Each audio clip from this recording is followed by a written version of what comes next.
एक असा माणूस ज्यानं खऱ्या अर्थानं मुंबई पुण्याला जोडलं, एक असा माणूस ज्यानं बक्षिसात मरण मागितलं, एक असा माणूस ज्यानं इंग्रजी जुलमी राजवटीला शर्मेनं मान खाली घालायला भाग पाडलं.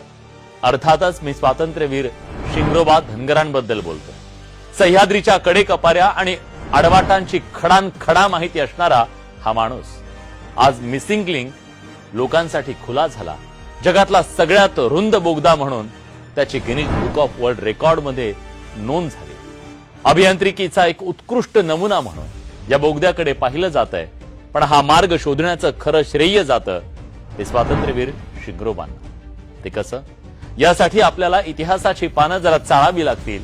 शिंगरोबा कोण होते, त्यांनी मुंबई पुणे मार्गाचा शोध कसा लावला आणि बक्षीस म्हणून इंग्रजांनी त्यांची हत्या का केली, या सगळ्याचा सविस्तर आणि सखोल आढावा आपण या व्हिडिओत घेणार आहोत. मंडळी नमस्कार, मी विलास बडे आणि तुम्ही पाहताय न्यूज 18 मराठी. मंडळी, साल होतं 1850. भारत मातेच्या अंगावर पारतंत्र्याच्या बेड्या होत्या. इंग्रज आपल्या देशाला अक्षरशः उरबाडत होते. देशातलं धन धान्य मसाले आणि प्रत्येक मौल्यवान वस्तू लंडनला पाठवण्यासाठी त्यांना गरज होती ती वेगवान कनेक्टिव्हिटीची. याच गरजेपोटी 16 एप्रिल 1853 रोजी देशात पहिली रेल्वे धावली. बोरी बंदर ते ठाणे. पण इंग्रजांचा खरा टार्गेट होता ते थेट पुणे गाठणे. पण मुंबई आणि पुण्याच्या मध्ये भिंतीसारखा उभा होता आसमानाशी स्पर्धा करणारा राकट सह्याद्री. या सह्याद्रीच्या दुर्गम कडेकपारीतून रेल्वेचा मार्ग काढायचा कसा, हे इंग्रजांसमोरचं सगळ्यात मोठं आव्हान आणि कोडं होतं. अनेक समित्या नेमल्या गेल्या, कित्येक गोरे तज्ञ आले, डोकं खाजवून परतले, पण सह्याद्रीनं कुणालाही वाट दिली नाही. इंग्रज अधिकारी जंग पछाडत होते, पण डोंगर वाटा काही सापडत नव्हत्या. त्या काळात बोरघाटाच्या कुशीत एक धनगर वस्ती होती आणि तिथं राहायचे शिंगरोबा धनगर. शिंगरोबा म्हणजे सह्याद्रीचा श्वास. मेंढरं चारणाऱ्या या माणसाला सह्याद्रीचा प्रत्येक खडक, प्रत्येक दरी आणि प्रत्येक आडवाट तोंडपाठ होती. इंग्रजांची ही रोजची पळापळ शिंगरोबा लांबून बघत होते. रोज गोरी माणसं येतात, डोंगर मोजतात आणि हताश होऊन परत जातात. हे शिंगरोबांच्या कुतूहलाचा विषय ठरला. शेवटी राहवलं नाही आणि शिंगरोबांनी विचारलं, काय हरवलंय का तुमचं? काय शोधता एवढं? हताश झालेल्या इंग्रजांनी त्यांना आपली अडचण सांगितली. आम्हाला मुंबई पुण्याला जोडणारा रेल्वेचा मार्ग हवाय.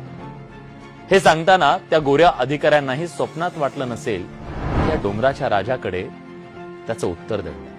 शिंगरोबा हसले आणि म्हणाले, चला माझ्या मागे, मी तुम्हाला मार्ग दाखवतो.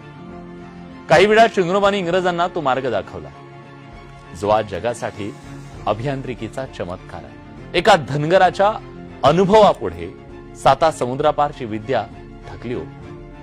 शिंगरोबांच्या अफाट अशा बुद्धिमत्तेनं इंग्रज अक्षरशः थक्क झाले. सह्याद्रीचं जे कोडं भल्या भल्या इंजिनियर्सला सुटलं नव्हतं, एका सामान्य धनगरानं एका क्षणात सोडवलं.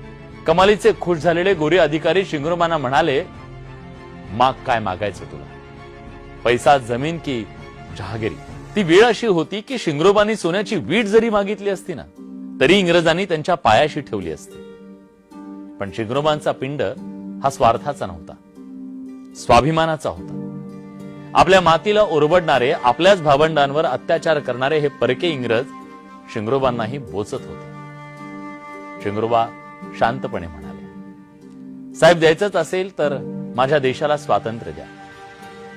हे शब्द म्हणजे साक्षात ठिणगी होती. एका मेंढपाळानं 7 समुद्रापारच्या सत्तेला जाब विचारणं हे इंग्रजांच्या अहंकाराला लागलेलं शिसं होतं. त्यांची तळपायाची आग मस्तकात गेली नसती तरच नव्हतं. ज्या माणसानं त्यांना मार्ग दाखवला, ज्याच्यामुळे त्यांचा रेल्वेचा रस्ता सोपा झाला, त्या शिंगरोबांवर कृतज्ञ इंग्रजांनी गोळ्या झाडल्या.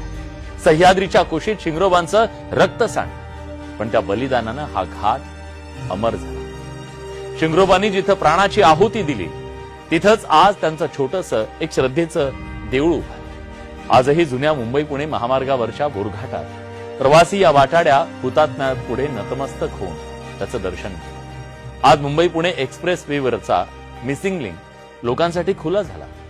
त्याला शिंगरोबांचं नाव द्यावं अशी मागणी जोर धरते. सरकार काय निर्णय घेईल ते घेईल, पण शिंग्रोबांमुळे आज मुंबई उर्वरित महाराष्ट्राशी जोडली गेली हे त्रिकाल बाधित सत्य। एका अनामिक नायकाच्या या बलिदानाबद्दल तुम्हाला काय वाटतं? या मिसिंग लिंकला शिंग्रोबांचं नाव मिळायला हवं का? कमेंट करून तुमचं मत नक्की कळवा। धन्यवाद।